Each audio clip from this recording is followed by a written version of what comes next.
There's a moment in the quiet of night most people never experience, a time when all noise fades, and silence becomes a space for reflection. In Islamic tradition, there is a beautiful practice that uses this silence constructively, the night prayer called Tahajjud. It's not required, it's not about perfection. It's about chosen stillness. By the end of this video, you'll understand not just what Tahajjud is, but why it matters even beyond Ramadan. Tahajjud is a voluntary night prayer, a form of worship that is performed after sleep and before dawn. It is also referred to as night prayer or Qiyam al-Layl in Islamic tradition. The Qur'an itself speaks of this practice. Surah Al-Isra 17 verse 79.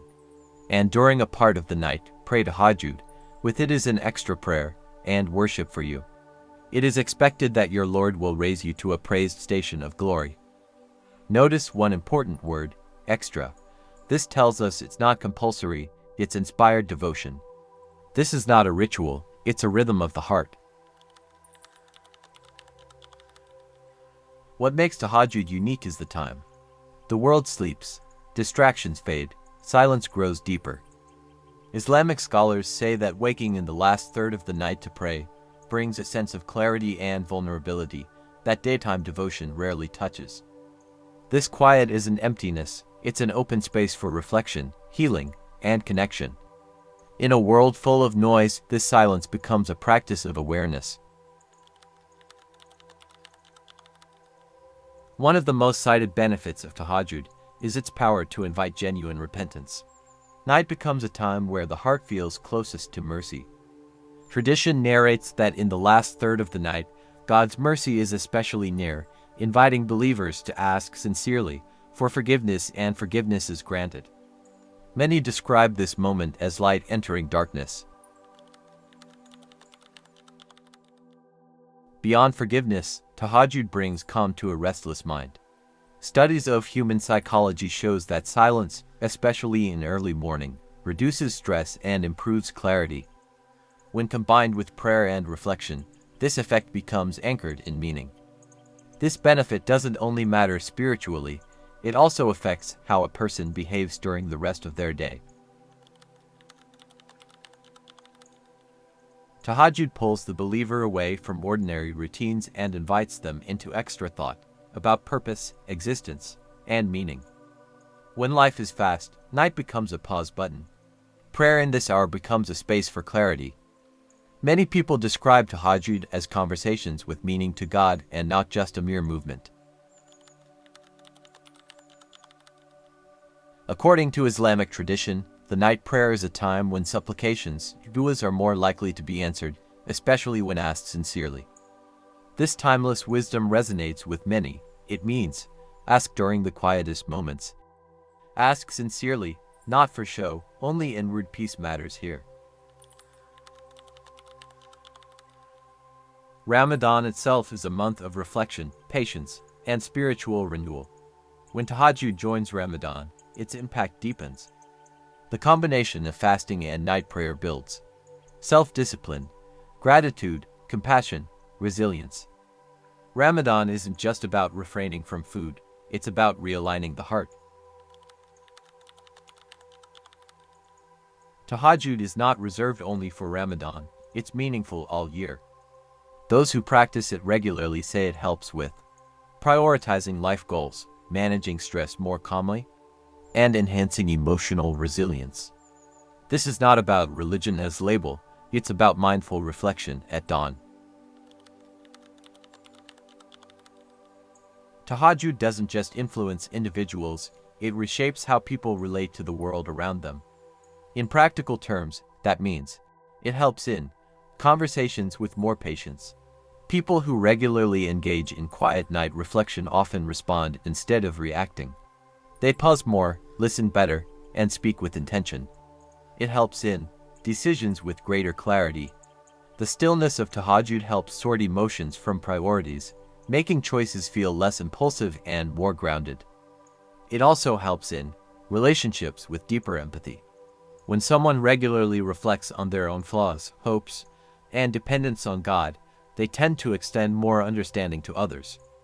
This is one of the less spoken benefits. but many notice it.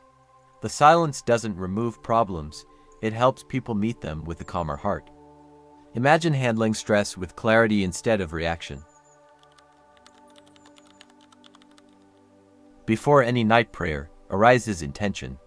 In Tahajjud, intention, niyya matters more than perfect ritual. This means Tahajjud is not about how long you stand. It's about why you stood up from sleep at all. You don't need perfect words or long rituals, just sincerity when choosing to wake, even for a short prayer. Sincere intention connects the heart to meaning, beyond checklists. Sometimes the why matters more than the how. Now let's talk about the practical structure of Tahajjud, a guide that anyone can follow. Tahajjud is offered after sleeping even briefly, after the obligatory night prayer Isha, and before the dawn prayer Fajr. There's no fixed number of rakas, but the Prophet, peace be upon him, often prayed in pairs, to by two, and concluded with witri prayer. Here's a typical structure. 1. Intention. Niyya means deciding in your heart to pray for closeness. 2. Making wudu means ritual cleansing. 3. Pray in pairs means 2 rakas at a time. 4. End with witri, an odd number 1 or 3 or more. 5. Make sincere supplications du'ās. There's flexibility, the sincerity is what matters most. And you don't have to be perfect, just present. After prayer, people often make supplications. Here are heartfelt options translated simply. For praise and closeness, Allahumma lakal hamdu, antakayamu as samawati, wala ridu wama fihina. O Allah, all praise belongs to you. You are the sustainer of the heavens and the earth. You are their light. You are their king. You are the truth. Your promise is true. Your word is true. Why this dua is powerful. It grounds the heart before asking for anything. It reminds you that nothing in your life is falling apart without Allah knowing. It shifts your soul from panic to trust, perfect for moments when your dua feels heavy or delayed. For forgiveness and guidance, Surah Nuh 71 verse 28.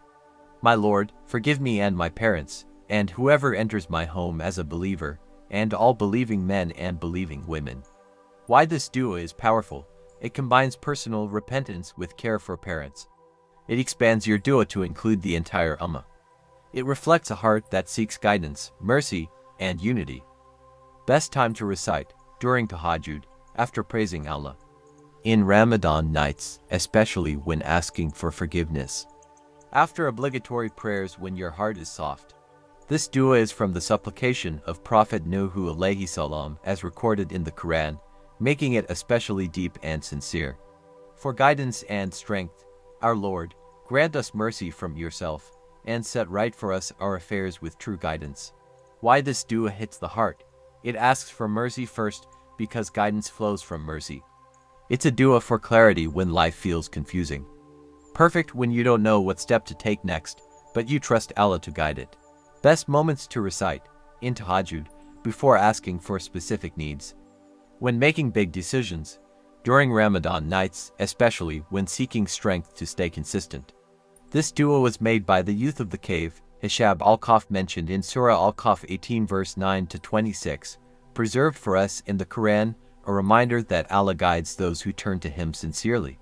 For success in this life and the next, Surah al-Baqarah 2 verse 201. Our Lord, grant us good in this world and good in the hereafter, and protect us from the punishment of the fire. Why this dua is so complete? It teaches balance, not choosing dunya world over akhirah hereafter, or vice versa. Good in this world includes peace, health, halal provision, guidance. Good in the hereafter includes forgiveness, ease in the grave, and Jannah. It ends with protection from the fire, because true success is safety. Best times to recite, after every salah. In Tahajjud, especially when asking Allah to set your life right. In Ramadan, when your heart is soft and hopeful. This is one of the most repeated du'as of Prophet Muhammad, peace be upon him, preserved for us in the Qur'an, short on the tongue, but vast in meaning. These supplications, you can pray in your own words for what matters to you. This means, during Tahajjud or any prayers, your dua does not have to be scripted, memorized, or in perfect Arabic. The quiet of night makes each word feel personal. Many people ask, do I need to sleep before Tahajjud? Yes, Tahajjud traditionally comes after sleep, even briefly. How many rakahs? There's no fixed number. The practice of the Prophet peace be upon him varied, but praying in pairs with witri is common. Can non-Muslims find value? Absolutely. The value of calm reflection, intentional stillness, and heartfelt prayer, however you frame it, belongs to the human heart. Tahajjud isn't another burden on your shoulders. It's a door Allah left unlocked. It's an opportunity just in case you needed him at night. Tahajjud is not just night prayer, it's intention at quiet hours. It's reflection in stillness, it's insight before sunrise. In Ramadan, its rewards are amplified, not because nights are longer, but because hearts are open. Outside Ramadan, its effect persists, with intention and reflection. If this video helped you see Tahajjud in a new light, like this video, comment below what benefits spoke to you most.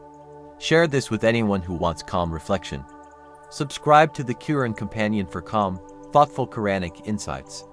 Thank you for joining this quiet conversation. This is the Qur'an Companion. Ma salam.